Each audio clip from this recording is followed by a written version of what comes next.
welcome to Metaphysical Life Support. I'm Naomi Eklund. We are here today speaking with Graciela Teofield. She is an energy healer and she is a vibrational sound therapist. She is a certified practitioner of this art. Graciela, thank you so much for being here. It's a pleasure. I'm excited to speak with you. I am so excited. I just love your energy and your sweetness and the radiance. And thank you so much for showing up. Thank you. So you talk about Reiki because you're a Reiki master? I am. Okay. So you talk about Reiki and then you have your vibrational sound therapist work that you do. Yes. So this is clearly all about the unseen. True. So why don't you tell us a little bit about how you got involved with this in your life? All right. Well, honestly, I had an experience that involved Reiki, and I had never heard that term before. I had no idea what it was, though I had seen it in my grandmother in a different realm. She was a evangelist, powerful, dynamic woman out of Ringgold, Shreveport, Louisiana. And I had seen her lay hands on people and see them get well, even on myself as a child. However, in my 40s, I'm at Brighton Bush on a personal retreat. And I see these people going in and out of this lodge. And they're very unique looking. They look very focused. They don't look like they're just out for a camping trip. And I'm being really nosy and I'm wanting to know, what's up with these folks? So we're having lunch. Everybody's out on the picnic tables, sitting out. And these folks are coming out. And of course, in my nosy self, I asked one of the ladies that came out, I'm like, hey, how you doing? She's like, oh, we're fine. I'm fine. I said, so what you guys doing in there? She says, oh, we have a gathering of Reiki masters. And I'm like, what's that? She goes, you don't know what Reiki is? I'm like, no. She says, really, you've never heard of Reiki? I said, no, I've never heard of it. She says, well, can I show you what it is? And I'm like, sure. So I'm looking for her to pull something out of her purse. And she sits back and she takes a deep breath. She kind of rubs her hands together and really starting to focus. And I'm thinking, okay, well, let me, being kind of mischievous, I'm getting ready to, because I'm not really sure what to expect. She says, okay, do I have permission to touch you? And I'm like, touch me? Okay. So she puts one hand on my abdomen and one hand on my back, and immediately I'm gone. And what does that mean when you say you're gone, for people who haven't meditated or had the experience? Okay, it's like deep meditation. I am no longer involved in the picnic table, the food, the people around me. I am now in a place where you would go if you were in deep meditation or deep prayer. So you might explain it as an expanded state of consciousness? A definitely different level, a different level of being, a different level of sensation, a different way of experiencing who I was. And it centered me and aligned me immediately, and I began to commune with my creator in a way that I have in the past through prayer and meditation. But all of a sudden, as I come back, I'm in the middle of the woods in front of this woman who I don't know. And I am in oneness with my creator. When she takes her hands off, all of a sudden I'm back at the picnic table. The experience was so beautiful, so wholesome, so loving, such a reminder of the deep love that my creator had for me. And I'm just bawling. And she leans back, she goes, oh, She said, I can honestly say I've not had that response before, but it was so sincere. And I'm like, I got to have this. And, and that started me on the journey of being in alignment, being congruent with my creator as much as I can. And it's all about energy and about focus and intention. And So for somebody who was new to the language, congruency, how would mm, you help them understand that word? okay. For me, being in congruency means equal to or in the same presence or alike versus not alike. When I say congruent, I'm looking at mathematical equations like in high school algebra. A plus B minus C, something to the squared, is either equal or not equal or congruent to whatever you have on this side. So you've got a formula that this side is the same as this side, or this side is not the same as this side. If it is not, then it is incongruent. If it is the same, or vibrates the same, or resonates the same, then it is incongruent and in alignment. That's the way I understand it to I be. I I love that. And for us who are not especially good at math, um, like the way I interpret that in my nonlinearness is that you are feeling your connection with the divine. Exactly. And it's in such a way that you almost become one, or you sense the oneness. I won't say you almost become, because we are one, but you begin to sense the truth of the oneness of the creator within you and the oneness of you and the creator's heart. So you had mentioned that you had a strong religious, you had strong women and strong religious spiritual people around you. So if I interpreted you correctly, you have had experiences of feeling one with the divine before, but this is the Yes, first time you've had that with Reiki, and you were kind of surprised that here's this new word for something you'd experienced, and you're in a bush, you're at Brighton Bush yes, in the wilds of Oregon, and some lady's got her hand, just did laying on of hands in a different way. exactly.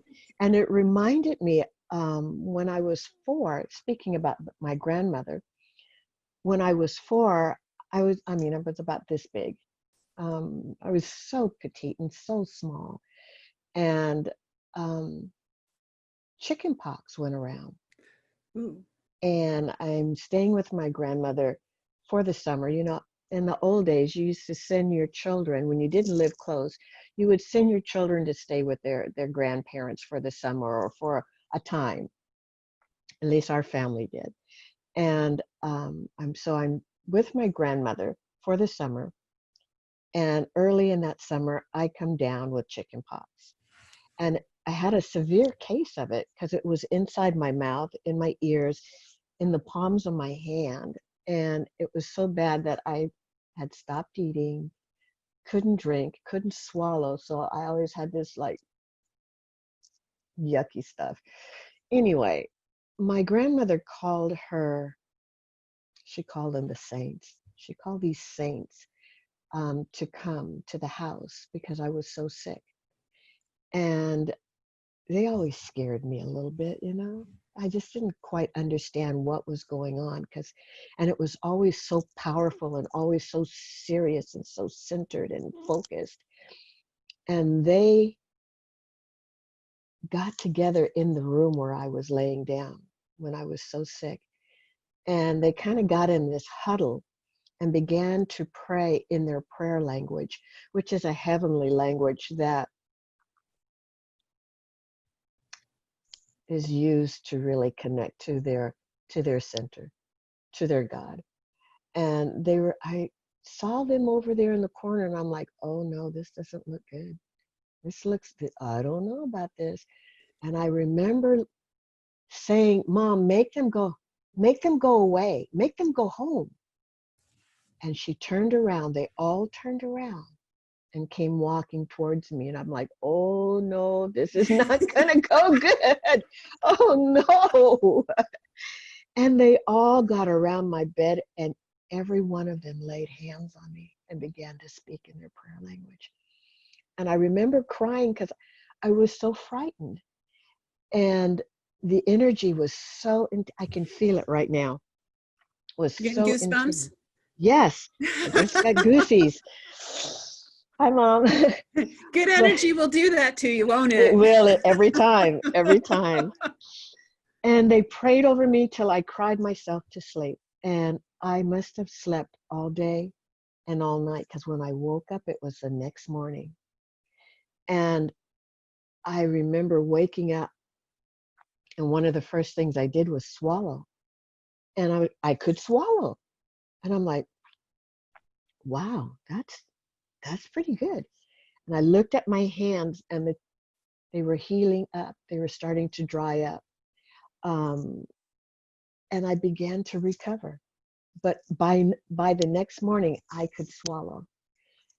And I thought, after my Brighton Bush thing, I'm like, that's what she did. She was doing Reiki, or that's what the lady in Brighton Bush is doing. She's laying on of hands. It's the same God force. It's the same energy. They've got these different names that have come and gone, but the energy is the same and will always be. And bless God that I have an opportunity to embrace that. And I too am able to work with this energy and see the miracles that come off of that, the comfort, the restoration, the love that people feel off of that. I love your story for so many reasons. One, those women didn't ask anybody's permission to go and No. pray the prayer of God and do what those women knew they needed to do. And I love the empowerment, and I love the communal aspect, because, Yes, as we know, where more than one gathers, there's an exponential effect. exactly. And how amazing it is to have people who have this gift, this inner knowing of laying on hands, intercessory prayers, all of these gifts, and the empowerment of those women to just go do what they needed to do. Thank God, because there were no doctors back then for us down in the South, that were going to be able to assist those women. They showed me something in my early life that still reveals itself even today. Even today. I love that. And it's an important reason why we share these stories, because it's in those histories that we remember the world is so much bigger than we ever imagined. And most of it is in the unseen. In Yes, the ma'am. unseen. It's like, I didn't see that coming. No, you didn't, did you? So you're at Brighton Bush, and Mm-hmm. you have this congruent, connective, holy experience. And it reminds you of these aspects of the strength of the souls that you were brought up with. Mm-hmm. And even in your healing, what you're talking about is they're praying, they're bringing your soul into your body, because the soul is healing. Yes. And so Reiki is that. So then it starts a whole journey where you become a Reiki master. It starts the whole journey. Oh my gosh. So it took a little while. I wasn't really sure which way to go or how to go about it, because it was so new. And without a mentor or someone to talk to, you just kind of sit back and you go, okay, lead me. And so I was led to my first teacher, Phil Morgan, and just had a beautiful experience with the different levels of learning of Reiki. And that was back in 1998, 1999, and continued with that. But it wasn't until I think 2000, 16, I think it is, that I was received my Reiki master level of attunement, excuse me. And that, I call it an ordination, because it really did, it was a special ceremony. It was a special event. It was special teaching that I had to go through, and I had to embrace. And it, you've got all these things to learn and to understand that are new. Some of them trigger really beautiful memories. Some of them trigger things in our wounds that have to be healed in order to continue to walk in a particular way and to wake up and to embrace the awakening process. So when it came to this level of energy work, I had a lot of work to do. I had a lot of healing to do. I had a lot of, oh, I didn't know that. It was so much. But I'm grateful. I'm so grateful.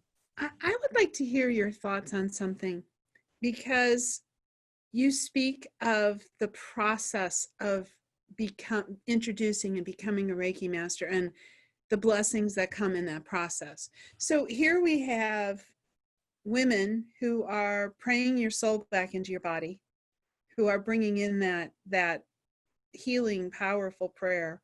And then we have Reiki, and then we go through this training to do Reiki. Well, my experience is that a lot of people who are born with those gifts, like the laying on of hands, the intercessory prayer, that you can have those innate gifts, but it's also in the development of those gifts that the power comes, just like it's in the study of Reiki that you know what to do with that healing energy. And I think that I'd like to say to the viewers, because I'm attuned to second degree Reiki, and for a lot of reasons, I just never went any further. But the classroom with the teacher, with somebody who is a master, not as you give your power to the master, but somebody who guides you into your own power, I think that makes a big difference. And it's sometimes I feel a little concerned, because now you can go online and watch some videos and say that you're attuned to Reiki. What are your feelings about that? Honestly, I think everyone is born with this energy and this power and this gift. Now it's up to that individual whether they decide to nurture that, or they come into opportunities to nurture that. And as you nurture it, like any skill or any talent or any tool, if you really focus and have intention to use it, then it will grow and it will increase and it will become a powerful tool for you. When it comes to your teacher, there's a great responsibility with that. And the teaching is not to just give you. It's to point you to the truth. When it comes to online attunements, we know that there's distance Reiki that can be given, but I think you miss out. I think you really miss out, because the nurturing of your teacher whom you trust, you pick to trust, okay? You pick a teacher that you do trust. And so being clear that your teacher is not someone to whom you give your power. They are someone who guides you. And so if your teacher is wanting to take your power, then you need to, in my opinion, find somebody who's more willing to be a guide and a support and give you information. Exactly. I wholeheartedly agree. We should never, ever, I don't see any reason, I can't even think of one reason why we should ever give our God-given power away to anyone. It's ours. It's gifted to us. It's for us to be strong, to learn, to be wise, knowledgeable, and capable. We don't give that away. It is important that our teachers, our mentors, our medicine people, our shamans, they are there to help us be strong, either to heal or to recover, to restore, whatever it is that we as individuals need. That's the responsibility of the teacher, to show us where it is. It's not to take what we have and then give you back a form of something. It is to assist you in finding that truth within yourself. And we all have the capacity. Our bodies are made to heal themselves. They are really supposed to do that under the right conditions, the right environment, the right mindset. All of that, it's meant to heal. Sometimes we don't get it right. And sometimes there's just a reason why it's not healing. But if we can get closer to more of the right reason why it should be, then we start noticing that there is healing taking place. Will it ever be perfect? Well, I don't know. But when it's not, I promise you, I'm putting my hands on and I'm helping other people take their own hands and put it on themselves. Heal thyself, because your power is not just in you, but when aligned, it's direct contact with your creator. I love what you're saying, because what I'm hearing is, in your congruity with your God connection, the best wisdom and the best information is going to be available. That does not exclude going to a doctor. No. They're there for a reason. If I break my arm, I promise you, I'm going to the doctor. I broke my arm. Now, he does what he needs to do to help my arm get back so it's in a position to be healed. Well, and that's that environment.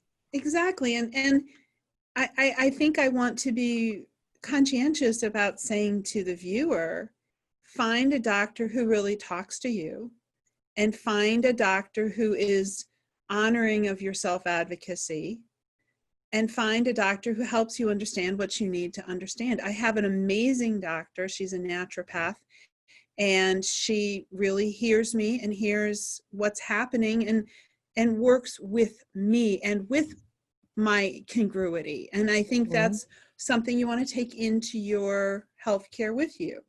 Absolutely. I never, ever think that I would do something better than a doctor. I want to work with doctors. I want them to do what they do because they are specialized in what they do, but leave space for what I do, because I have a place too. And so in my family, we have healthy people. We've got folks that are not doing so good. We're all in this together. I have health challenges. I'm constantly working on myself, constantly. They told me I wouldn't see 2005. Last time I checked, this is 2020, right? Well, I'm glad you decided to stay with us. Me too. You know, it's so important that we recognize, and I have a background in psychology, and I made a choice early on in my career that I did not want to go into the normal therapist routines, because I never saw anybody heal or improve without addressing their soul. And that's my favorite thing to do, is address the soul. So we need to end this segment. It is a beautiful segment, and I so appreciate your beautiful face and your radiance here. We're going to come right back with another segment.